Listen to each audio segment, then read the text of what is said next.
Hi there, my name is Toby, and today I want to talk about the science behind this old world architecture, this magical architecture. It's etheric, ether architecture.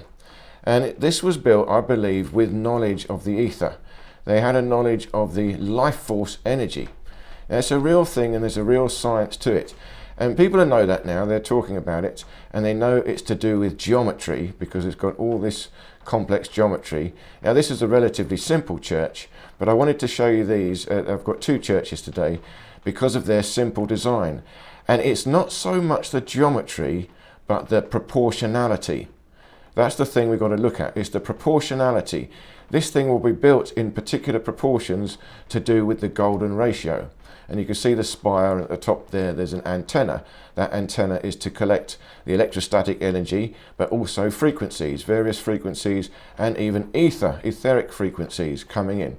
And you can see here, this is a four-sided tower, quite a simple one, but it's got two triangles leading up into the tower. And it's very similar to a design I've got for an ether generator that I call the spiral pyramid. So I wanted to show you this, and there's the antenna at the top. You see, quite a fanciful design. There's a lot going on. The design is to, again, is to collect particular frequencies, a particular type of energy, a feeling. Remember, this ether is metaphysics. This is what we've got to understand. It's metaphysics. It's not physical energy. It's not detectable physically. Now, if you get it right, if you do some geometry and have some substances in the right order, what we get is technology. Then you'll have some real effect. And this church here is going to have some real effect. Now, the geometry is to do with both electrostatics and magnetism. And these designs here, these circular designs, are to do with the magnetic field. It's very similar to a magnetron. But you'll see these shapes, very important shapes, and they're also cymatic patterns. And put very simply, okay, to understand this ether physics, it's to do with the ether is the one single field that creates everything. And that divides into two things, electricity and magnetism, the yin and the yang, and they come together. And put very simply, electricity is electrostatics, that is the height. So you need this tall spire to collect the electrostatics. And then there is magnetism. Now magnetism is volume, it is movement, it is shape, it is geometry. That's why you need these shapes, these circular things, that stimulates magnetism. So between the two, you've got electricity and magnetism. You've got an effect happening. And then furthermore, you'll have a bell inside, and when that bell rings, it will resonate with the building. So they would know how to create a bell with just the right frequency to resonate with the morphology, the shape of the structure. And I keep showing you the outside shape just to keep feeling it. You've just got a feeling of it. You see, it's perfectly balanced. That's the secret. It's proportionality. You see, it's asymmetrical. It's asymmetrical, but perfectly balanced. You feel it. You see, someone has got to do some detailed measurements to work out the proportionality, because it will be to do with, say, the height of the spire compared to the height of the building, or the volume of the building compared to the volume of the side building. And these will all have the golden ratio in there. And the golden ratio is the number to do with life. All living things, all growth follows the patterns of the golden ratio. It's the Fibonacci spiral. So that's why it's so powerful. And this is a secret to ether technology. It comes from the underlying principles of metaphysics. You see, that's why we can't understand it. Just geometry all by itself, what's the point in that? But it's not just geometry. Like I said, it's a combination of elaborate, perfect patterns. They do something, but it's also an overall proportionality. Asymmetrical, it's natural, it's artistic. They're all different. You see, that doesn't matter that they're all different. That's why we can't understand it. How's that technology? It's just artistic. No. The art is an expression of the golden ratio, and it's very, very clever. We haven't done the full analysis with the mathematics. See, if you keep looking at the outside of the building, look at the overall proportions, how it all fits together beautifully. It just feels right. It feels right. You see, even without analysis, you can feel it. The ether is about feeling. It's the life force energy. You feel powerful, you feel strong when you go into these buildings. That's the idea. And don't forget, they also go underground. There's still geometry going on underneath. That will connect to the earth, and again deep in the earth there's also electricity, telluric currents, so they will come into the building. It's essentially an ether generator. An ether generator, and you can see here we've got natural stones held together with concrete combined with these sandstones, and the windows also sandstone, but these I think will be cast sandstone, because it has to be perfect. You see, the secret is in the perfection. It must be as perfect as possible. The geometry must be perfect, the measurements perfect, the alignment perfect, the proportionality perfect, and it all has to fit together naturally with the golden ratio. That's why it's so difficult, so advanced. Even though this looks simple, it's not simple. It's very, very elaborate geometry going on here. You can just feel it. You feel the proportionality of it. The width of the left compared to the width of the right, but the right is taller, the left is lower. You've got a circle and you've got a spire, and then you've got an archway with a circle in it. All this is numerology as well, and it resonates with fundamental mathematics of the universe. That's how the ether works. The ether is metaphysics, not physical. It is mathematics. It is geometry. But that is not physical.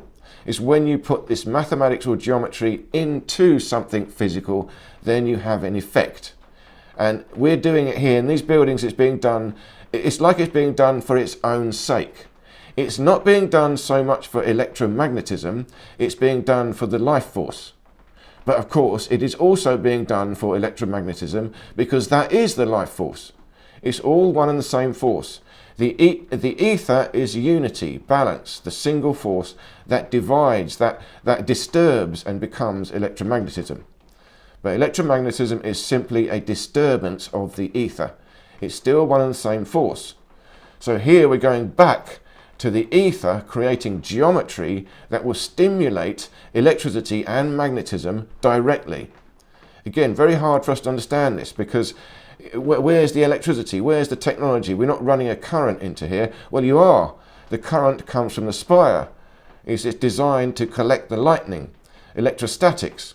And here's the second church. Now this one has got a more traditional spire. You can see it's a four-sided tower going up into an eight-sided spire. But look at the balance, the left and the right. The middle section's got a little extra bit in the middle there, a little extra turret. Again, old world building. It looks relatively simple compared to these cathedrals, but it's not simple. Again, the power is in the proportionality, the balance of it. Asymmetrical, but perfectly balanced. And inside that, you've got perfect geometry. These arches, again, you have to do some measurements, some calculations. And they're divided into two. They've all got circles. And here you can see how pyramids go up from a four-sided into an eight-sided spire, all pointing upwards towards the peak. And the angle of this spire is going to be important as well. It's all to do, and again, don't forget the alignment. You will position the church facing, I don't know what, it will be facing north or northeast, something. It will be aligned with the magnetic field, and it's probably going to be aligned with other buildings. And there are also no ley lines underneath the earth. They would feel the telluric currents. They would know where to position it, so that energy comes into this building. It is like a magnetron. You see, if you see a magnetron, that's a thing in a microwave oven that produces microwaves. It's a circular thing. You run a current through it and it produces these microwaves. Here we've got a circular thing, these circular shapes. But you've also got these spires, you see. So you've got a combination of everything, and then electricity and magnetism runs into the building. The natural forces run into this, and it collects them, it amplifies them. And then remember, resonating with sound, that again amplifies it to a whole nother level. And you can imagine if you're inside the building, you can feel this energy and you are sensitive to ether. Again, ether is metaphysics, it's subjective. The more sensitive you are to it, the more powerful it is to you. It becomes very, very real. It's to do with your energy body. Once you can feel your energy body, your soul, your spirit, then you have a different experience of the universe. This objective science becomes subjective science. So that's why, again, they use these for religious buildings, but it wasn't really religious. This was scientific. This was simply to collect the force, to collect the ether that was good for our health. It would improve our coherence, improve our soul spirit, advance us, bring us wisdom. It brings us wisdom. Going in there is to help improve wisdom itself. Again, very hard for us to understand this. It's technology that produces electricity and magnetism to a degree, but it's also technology that improves the life force, the growth or the evolution of your soul. Very, very interesting. And it works, again, you've got to analyze it because of the proportions, the relative proportions. This is the secret to the universe, the relative proportionality, and it's all to do with the golden ratio. There's one and only one solution, mathematical solution, that can allow the universe, the material world, to exist, and that is the solution of the golden ratio. And all these structures are trying to resonate, tune in with that fundamental mathematics. It's very, very elaborate, very powerful, very advanced technology. So I hope this made sense. Please do check out my Aether Physics series. There you can see the lightning conductor. Now they take away the top aerial and they put a lightning conductor, so that bypasses it. But really, of course, it wants to go into the building. And I explain this more in my Aether Physics series. So please do check out my homepage and have a look through my videos. They're all different. And thank you so much for watching. And I look forward to seeing you in any of these other videos here.